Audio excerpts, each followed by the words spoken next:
Hello everyone, welcome back to my channel Xgene and proteinX. In this tutorial video, I'm going to talk about Graphpad Prism tutorial. So in this video, mainly I'll talk about how to make column graph and the group graph using the Graphpad Prism, and how to modify this kind of graph and by using different kind of settings. So let's begin. So this is the Graphpad Prism 8 I already opened here. So you can directly double click here to begin, or from the file you can also start as well in the new project file.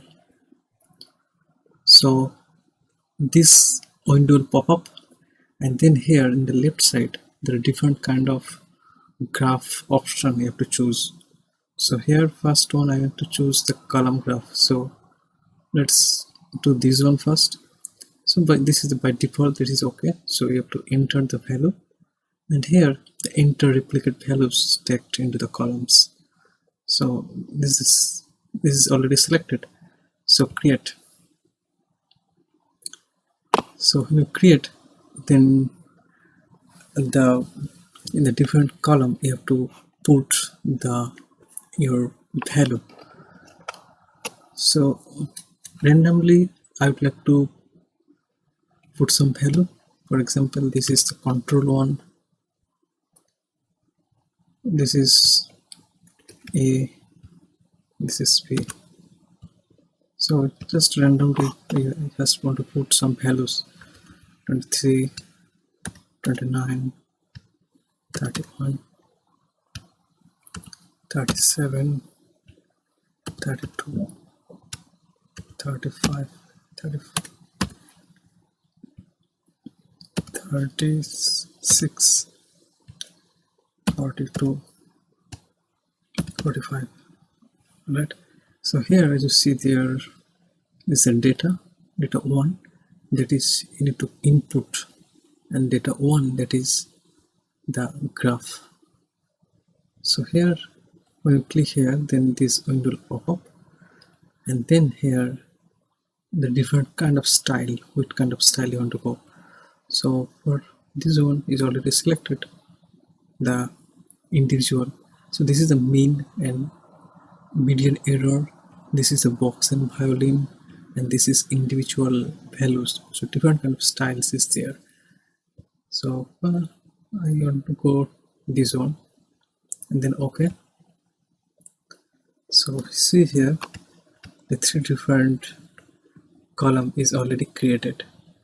So if you would like to rename here, so you can rename as well. So for example, this is the control only cell viability, that's okay.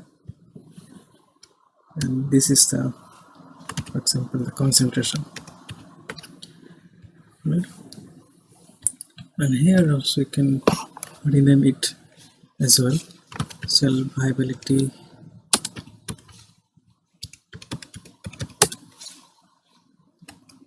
versus concentration. So here if you would like to modify your graph, like different kind of color, border, so we can choose as well. So for that, double click here, and here fill. So if you can change the color from here. For example, I have to choose the color, if this one, the border color can choose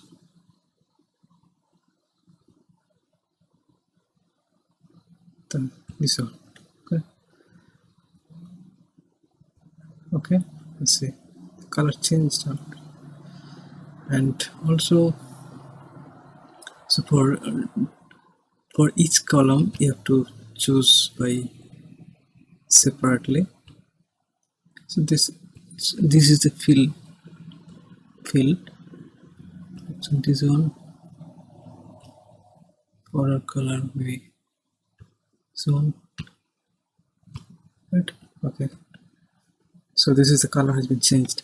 And also see the outside border. So if you would like to the border intensity or the width of the border, you can change as well. So for that you have to click, and then you see the border 2 point. So if you would like to go for wide, more wide, then you can go for higher one. And then if you would like to thinner border, then you can go for the this kind of lower number. So for example, if I go for 1/2, then you can see the changes. You see here the border changes already, right? And also this bar you can also change. You see here the error bars. So here you can change the color of the error bars to black, and the style as well, different kind of style, and the thickness you can change also. For example, 1 point, right? And then okay. So you see this error bar has been changed, right? And also this the graph border you can also change. So if you double click it here, and here the text length, normal, standard, and also if you go for different kind of things, like this is reverse. So for example, I'd like to go for like these are let me show you that the ticks that you see here, that 10, 20, 30, 40, right? This is difference is 10. Each one difference, each gap is for 10 difference, right? 10 scale. So we can change as well. So like for that one, the tick, this is a standard, it's a locked in. Let me find it here. So yeah, this one. So if you change from here, like more scale if you want to do, then you can choose as well. Like I can choose this one, minor ticks. Okay, so you see there are a lot of ticks in between, right? Also you can do from here, and then ticks down, but this one is fixed actually. This one, or you cannot do anything, this ticks. But for y-axis you can change the ticks. And also there are also different kind of option, like scale. If it is like linear scale, then linear. If you would like to locked in, then you can do locked in. Then you see it's changed. This is in the locked in. But if you would like to do only linear, then you should go for linear, right? And this is the standard graph. And reverse, if you would like to do reverse one, then you have to do select this one, then it is reversed, all right? And for the normal one, you have to choose just standard.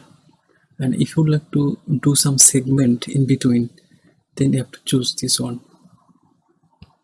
And then you see there is segment. Like in some cases you can find some paper that they do some kind of segment. They would like to describe something in this portion, so they segment that graph. So they do like this. So let's do the standard one, this one, because there are two segments, so the standard. Okay, all right, so it's the standard. And also here there are different kind of options as well. So here, after creating this graph, you can also export it. And there are different options like export. So but basically normally you can do like this. Most of the cases like that people do normally, that first you can save as a TIF, and then white, and this one resolution you can the highest one you can choose, and then browse and save it. So then that TIF, that is the image file, you can copy and you can paste in your PowerPoint. That is the more convenient. But if you do directly from here, the PowerPoint, then this graph will copy to the PowerPoint. But in that case, there is some problem. Like if you double click in that PowerPoint, that graph, then it turns back to your Graphpad file. That is not very convenient, but it's more convenient to export in the TIF file. But as well, also you can do the same as like PowerPoint, you can also directly copy in the Word file. Then it can directly copy, and like for example, I can like this PowerPoint, alright. So if you do this one, and then you see here, it automatically, this graph is created here. You see this graph is created here, right, in the PowerPoint. So if your PowerPoint is already opened, then that is it copied in that file. But it is not PowerPoint opened, then it gonna open the another PowerPoint file and then it copy there. Alright, so this is all about this today. So the next tutorial video, I'll show you the how to make the group graph by using the Graphpad Prism. So I hope this video will be helpful. So if you like this video, kindly hit the like button, share it, and please subscribe my channel. Thanks.